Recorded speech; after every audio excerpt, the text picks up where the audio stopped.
Men and women who live in there are misunderstood. You see it? They become peculiar.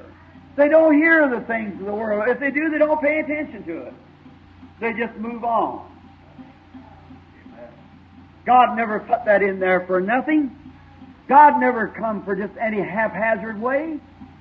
Prayer is not a perhaps.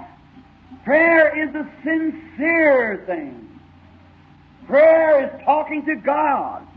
Prayer is not get down and shut your eyes and think about your washing or your work you do and say, Lord, help me, and John, heal Miss Jones, and so forth. That's not prayer. That's repeating some words. But prayer is to come into an atmosphere where you realize that you're in the presence of God. And you're moving to them in the deepest of sincerity. First it's a worship. Oh, Jehovah, how I love you. Is it? Then after the worship of prayer, then you come with a sincere heart asking, if ye abide in me. Not go out behind the curtains in the world today and run around and try to get back in the curtains tonight. If ye abide in me, my words abide in you. Otherwise, if you're like Aaron's rod that's pulled up to the Shekinah Glory by the golden pot of manna where you can eat it any time, and your soul is refreshed and blooming and yielding. Abide. If ye abide in me, my words abide in you, then ask what you will. It'll be given to you. To see the failures of the church, the Pentecostal church, the Methodists, the Baptists, and all, it's a failing to that abiding grace of God.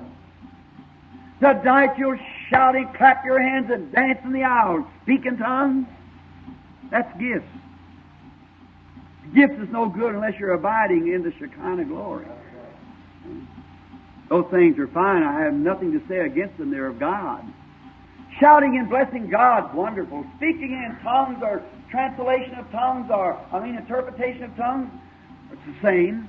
But, and all these other things, gifts of healing, prophecies, and all these things are marvelous, but they're no good. They're not fruitful. They can't yield the right unless you're living in the presence of the Shekinah. The atmosphere around you is godly. That's the reason that men and women are not permitted to these things. Because you'd go out here and call a blessing over something God had cursed or curse something God had blessed. It's an abiding presence to know the will of God. Then don't look what the world's going to say about you. It's what God thinks about you. Then you're living in His presence.